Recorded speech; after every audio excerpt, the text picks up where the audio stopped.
You've come to beg on the door. Forgive me, Delilah, I just couldn't take anymore. So the Leeds game has obviously been and gone. It was an awful performance. It was worst case scenario for me. I actually thought we would lose and struggle against Leeds, but I didn't think we'd play as poorly as we did. It was a bit of a rude awakening to the Championship and what's to come. But what I do is I urge all Stoke fans to keep behind the team and not put too much pressure on them. It's only the first game of the season. I think this squad needs at least a month to bed in before we can really start to judge. But I'm not here to speak about the Leeds game. This is looking forward to the Brentford game. And this is my predicted 11 should I be in the bizarre position that I am picking the first two. So in net, it's going to be Jack Butland. We managed to keep hold of him on deadline day. Obviously, he wasn't that great against Leeds. He made a silly error for their second goal. But nonetheless, he's clear and by far our best goalkeeper. So he will obviously start. Left back will be Eric Peters. I think Newcastle tried to pinch him in the last minute, but that was obviously not backed by Stoke, so he would start for me at left back. Centre backs, I'd go for Ryan Shawcross. I don't think he had too great of a game, but I know there's a better Ryan in there, so I think it's only fair you give him time. I would drop Indy for Williams. I don't know if I was looking for this because there were a few rumours in the summer that Indy wanted out, but he just didn't look like his heart was in it against Leeds, and I thought that shone through.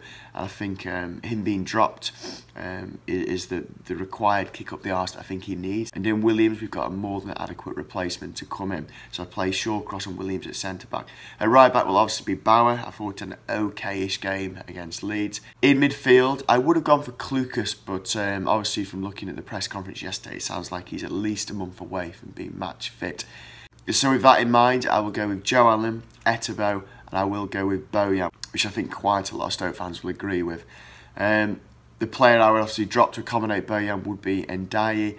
Similar to Indy, I just got the impression that Ndiaye's heart wasn't in against Leeds. It seems that he's made it quite clear over the summer that he wants out of Stoke. He refused to train a few times, I believe, and he just didn't look like his heart was in it at all. His performance was probably the worst I've seen since he's been at the club. And if you don't want to be here, you can't start, as simple as that. And I thought one of the brief bright sparks of the game was definitely Bojan coming on. So I think it's only fair that he should start.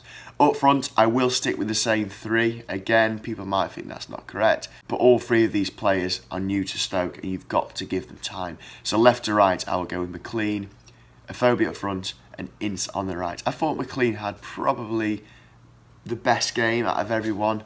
The other day, I mean, it wasn't great, but you could see there was a bit of effort, drive and commitment from him, which we know we're going to get. So I think it's only fair that them three, and certainly McLean, should start again. So just to recap, it'll be Butland in net, Peters at left back, Bauer right back, Williams and Shawcross. In the middle, I will go with Joe Allen, Etebo, and further forward, Bojan, and up front, left to right, McLean, Afobe, and then Tom Ince on the right.